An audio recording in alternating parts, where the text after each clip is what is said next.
Your dog does not read labels. Your dog does not understand calories, sodium, phosphorus, preservatives, or the quiet danger hiding inside a loving habit. They only see you, the person they trust, walking toward the bowl. And that is what makes feeding mistakes so dangerous. Most of them do not look careless. They look kind. A little extra food because those eyes are begging. A splash of soup because they seem bored. A big run after dinner because they are excited. But in a dog's body, small daily choices can become years of pressure on the heart, kidneys, joints, stomach, and immune system. Today, we are going through 14 feeding mistakes that many good owners make without realizing it. This is not about guilt. It is about control. Because once you see these habits clearly, you can fix many of them before the next meal. Stay with me.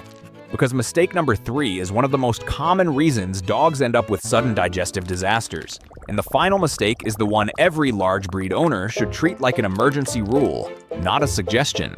Number 14, treating the food bowl like an all-day buffet. Leaving food out from morning until night feels convenient. It feels harmless. Some owners even think it lets the dog self-regulate. But many dogs are not built to manage unlimited food in a modern home. When food is always available, you lose track of how much they actually eat. Appetite changes become harder to notice, and weight gain creeps in quietly. Extra weight is not just a cosmetic problem. It changes the way the body functions. Fat tissue can promote inflammation, put more stress on joints, make breathing harder, and increase the risk of metabolic problems. There is another hidden issue. If your dog suddenly eats less, you may not notice right away because the bowl is always half full. And appetite changes are often one of the first signs that something is wrong. A safer habit is structured feeding. Offer meals at set times, give your dog 15 to 20 minutes, then pick the bowl up. Most adult dogs do well with 2 meals a day, though puppies, small breeds, seniors, and dogs with medical conditions may need a different schedule. The real win is not being strict. The win is being aware. When you control meal timing, you can see appetite, digestion, and behavior much more clearly. Number 13, feeding a life stage your dog has already outgrown. A puppy is not a tiny adult dog. A senior dog is not just an older version of the puppy you once brought home. Their bodies ask for different things at different ages. Puppies need nutrients for growth, bones, organs, and brain development. Adults need maintenance and stable energy. Seniors may need easier digestion, joint support, adjusted calories, and in some cases, special nutrition for kidney, heart, or weight issues. The mistake happens when owners keep buying the same food out of habit. Maybe the puppy food worked beautifully at 6 months, so they keep using it at 3 years. Or a senior dog keeps eating a rich adult formula even after becoming less active. Over time, calories can become too high, minerals may not match the dog's needs, and weight can climb before anyone notices. The better approach is to match the food to your dog's stage of life and body condition, not just their birthday. Small breeds mature differently than giant breeds. A 7-year-old Chihuahua and a 7-year-old Great Dane are not aging at the same speed, so check the label for life stage. Watch your dog's waistline and ask your vet when to transition. Food should grow with your dog, not stay frozen in the past. Number 12, using your eyes instead of a measuring tool. This is one of the easiest mistakes to make because it feels so small. You scoop a little food, shake the bowl, add a few more pieces, and think, that looks about right. But about right becomes dangerous when it happens twice a day for months. A few extra bites do not look like much in the bowl, but to a small dog, they can be the equivalent of a human eating extra snacks every single day. Overfeeding does not usually announce itself dramatically. It arrives slowly. A thicker waist, less energy, heavier breathing, stiffness after naps, hesitation on stairs. The most practical fix is boring but powerful. Measure the food. Use a real measuring cup or, even better, a kitchen scale. Start with the feeding guide on the bag, but do not worship it. Those charts are estimates.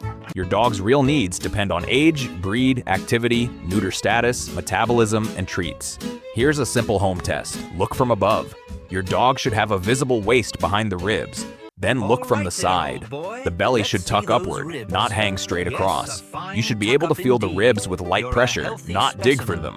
That 1-minute body check can save your dog years of joint pain. Number 11, believing kibble alone is always the whole story. Good quality, complete kibble can be a balanced diet, and many dogs live well on it.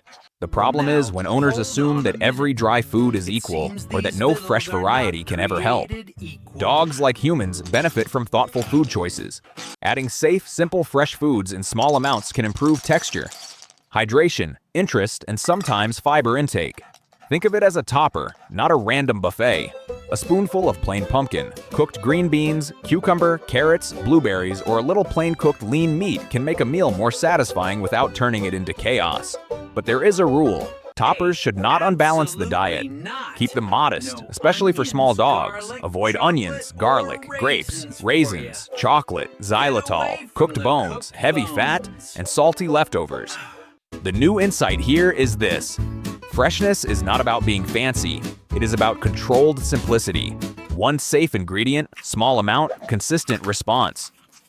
Watch stool, skin, ears, appetite, and energy. If a fresh addition causes problems, remove it. Your dog does not need a gourmet plate. They need a bowl that supports the body they actually live in. Number 10. Pouring human soup or seasoned broth over the food. This mistake often comes from love. Your dog seems bored with dinner. You have leftover soup or broth, and suddenly the food smells irresistible. But human broth can carry things dogs should not be getting. Too much sodium, onion, garlic, spices, rich fats, and sometimes ingredients that are hard on the stomach. The danger is not always one dramatic bowl. It is repetition. A little salty broth here, a little seasoned gravy there, and soon the dog's kidneys, blood pressure, digestion, and weight may all be dealing with pressure that did not need to exist. If you want to moisten food, use warm water, dog-safe low-sodium broth, or broth made specifically without onion, garlic, and heavy seasoning. Another simple trick is to let kibble soak for a few minutes so the smell opens up naturally. For older dogs or dogs with dental issues, softening food can help. But flavor should not come at the cost of safety. The rule is simple. If it was seasoned for a human dinner table, it probably was not designed for your dog's organs. Number 9. Feeding one giant meal and calling it a routine. Some owners feed once a day because it fits their schedule. The dog eats, the bowl is empty, and everything looks fine. But one large meal can create a heavy digestive load, especially for dogs that gulp food, deep-chested breeds, dogs prone to vomiting bile, or dogs with sensitive stomachs. Long gaps between meals may also make some dogs nauseous, restless, or obsessed with food. Splitting the same daily amount into 2 meals can make digestion smoother, energy steadier, and hunger behavior easier to manage. This is not about feeding more. It is about feeding smarter. Morning and evening meals also give you 2 daily check-ins with your dog's health. Did they eat normally? Are they chewing strangely? Did they leave food behind? Are they suddenly ravenous? These details matter. For puppies, toy breeds, diabetic dogs, and dogs with medical issues, meal timing may be even more important. So follow your vet's plan. But for many healthy adult dogs, 2 measured meals are a simple upgrade with a big impact. Number 8, forgetting that water is part of the diet. People obsess over food brands and treat ingredients, then ignore the water bowl sitting in the corner. But hydration is not optional. Water supports kidney function, digestion, temperature control, circulation, and urinary health. A dog that does not have reliable access to clean water can become dehydrated faster than many owners realize, especially in hot weather, after exercise, during illness, or when eating dry food. The bowl itself matters too. Plastic bowls can scratch and hold odor or bacteria more easily. Stainless steel and ceramic are usually easier to clean, as long as they are washed daily. Do not just refill the bowl forever. Empty it, wash it, rinse it, and refill it. On walks, carry water instead of letting your dog search for puddles. At home, place water where your dog can comfortably reach it, especially seniors who may not want to walk far. A dog that drinks too much or too little can also be telling you something.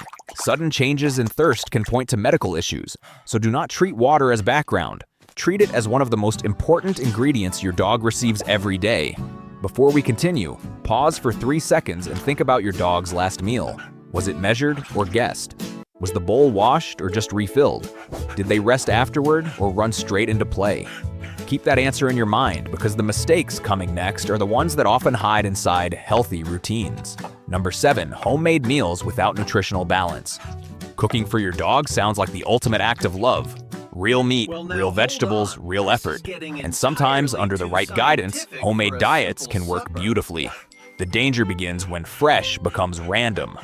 Dogs need the right balance of protein, fat, minerals, vitamins, calcium, phosphorus, and essential fatty acids. A bowl of chicken and rice may be gentle for a short, upset stomach, but it is not a complete long-term diet. Too much liver can overload certain nutrients. Too much bone or bone meal can create mineral imbalances.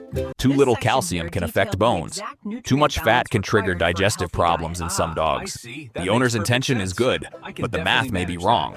If you want to cook long-term, work with a veterinary nutritionist or use a properly formulated recipe from a trusted professional source. Do not build your dog's diet from social media comments. The new value here is this: a homemade diet is not safer simply because you can recognize the ingredients. It is safer when the proportions are correct. Love chooses fresh food. Wisdom balances it. Number 6, ignoring the body's allergy signals. Dogs cannot say, "This food is not working for me." They show you through patterns: constant paw licking, red ears, repeated ear infections, itchy skin, soft stool, gas, vomiting, hot spots, rubbing the face. Some owners treat each symptom separately for years without asking whether food could be part of the problem. Food allergies and intolerances are not always dramatic. Sometimes they whisper every day. The mistake is switching foods randomly every week, adding supplements, changing proteins, and never giving the body enough time to show a clear answer. A better path is organized. Talk to your vet. Consider an elimination diet if appropriate. Use one controlled food plan for several weeks. No flavored treats, no table scraps, no random chews that contain hidden chicken or beef. Track symptoms weekly. If your dog improves, you have information. If they do not, you and your vet can look deeper. The real insight is this: itching is not just a skin problem. Ears are not just an ear problem. Stool is not just a poop problem. These can be messages from the immune system, and the bowl may be part of the conversation. Number 5, buying treats like they do not count. Treats are emotional. We use them to train, reward, apologize, distract, celebrate, and say "I love you" without words. But treats still count. They count as calories. They count as ingredients. They count as part of the daily load on digestion. Many dogs are not overweight because their meals are huge. They are overweight because the extras are invisible. A biscuit after breakfast, a chew in the afternoon, training treats on a walk, a piece of cheese from the kitchen, a bite of toast under the table. By night, the meal was measured, but the day was not. Keep treats under control by using smaller pieces, not fewer moments of love. Break treats into tiny bits. Use part of the daily kibble for training. Choose simple treats with short ingredient lists. Freeze-dried meat, plain dehydrated vegetables, or vet-approved dental chews can be better choices than colorful snacks with unnecessary dyes and mystery flavorings. And remember this: your dog values attention more than portion size.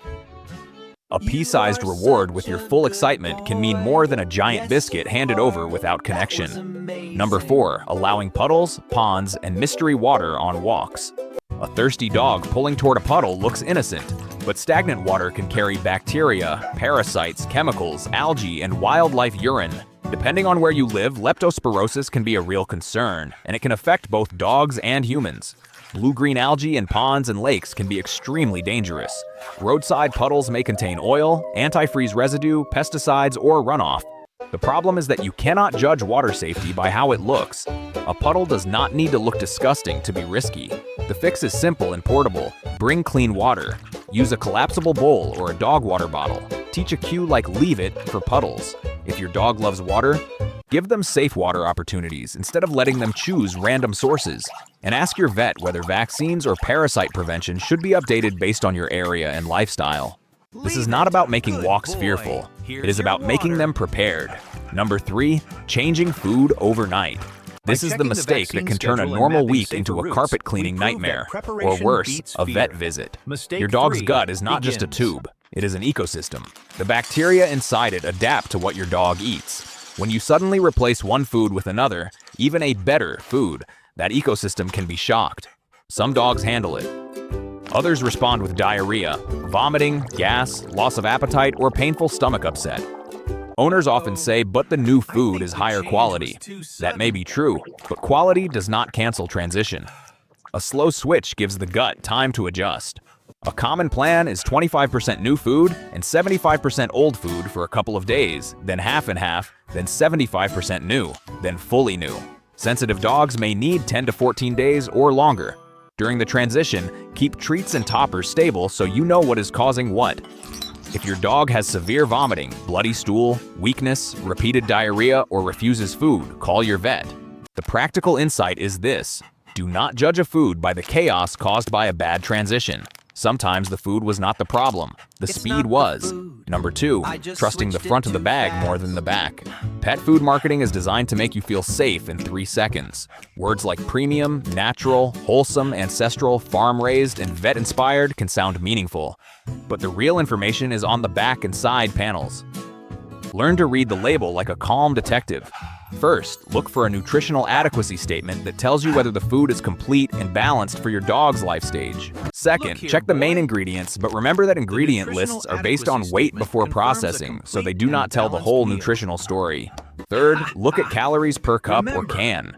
This is where many owners get surprised. 2 foods can look similar, but one may be much more calorie dense.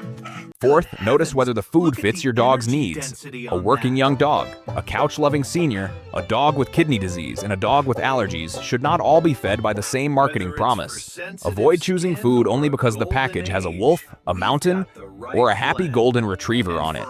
Choose based on your actual dog, their body condition, stool quality, skin, energy, medical history, and your vet's guidance. The front of the bag sells a feeling. The back of the bag gives you clues. Your dog needs clues more than feelings. Now stay with me for this final one, because this is the rule I want you to remember, even if you forget every other detail in this video. You can fix portions tomorrow. You can change treats this week. You can learn labels over time. But this next mistake can become an emergency fast. Number 1, intense activity right after eating. After a meal, some dogs want to celebrate. They run, jump, roll, wrestle, chase a ball, or sprint out the door. It looks joyful, but for some dogs, especially large and deep-chested breeds, hard activity around mealtime can increase the danger of bloat, also known as gastric dilatation volvulus, or GDV. This is when the stomach fills with gas and may twist, trapping the contents and cutting off circulation. It is painful, fast, and life-threatening. Great Danes, German Shepherds, Boxers, Standard Poodles, Dobermans, Weimaraners, and other deep-chested breeds are often discussed as higher risk, but any dog with concerning symptoms should be treated seriously. Watch for a swollen or tight belly, repeated retching with little or nothing coming up, heavy drooling, pacing, restlessness, weakness, pale gums, or signs of distress after eating. Do not wait to see if it passes. Call an emergency vet immediately. Prevention is about routine. Feed measured meals. Slow down gulpers with a slow feeder if needed. Avoid hard running, rough play, jumping, or intense exercise right before and after meals. Many owners use a rest window of at least 60 to 90 minutes after eating, especially for higher-risk dogs. Calm potty breaks may be different from wild play, but the rule is no chaos on a full stomach. This is one of those habits where discipline looks boring until the day it saves a life. So here is the Mr. Hidden Mind Bowl Check. Before your dog's next meal, do 3 things. Measure the food, refresh the water, and protect the rest time afterward. That is it. 3 small actions, repeated daily, can change the story of your dog's health. And remember, the goal is not to become a perfect owner overnight. The goal is to become a more observant one. Your dog does not need panic. Your dog needs patterns that keep them safe. If this video made you rethink something, comment 2 things below. First, the feeding mistake you are fixing today, and second, your dog's name and age so other owners can learn from your situation too. Your comment may be the reminder another person needs before their dog's next meal. Like the video if it helped, subscribe for more hidden health truths every dog owner should know. And this is Mr. Hidden Mind reminding you, love is not only what you put in the bowl. Love is knowing when to fill it, what to leave out, and when to let your best friend rest.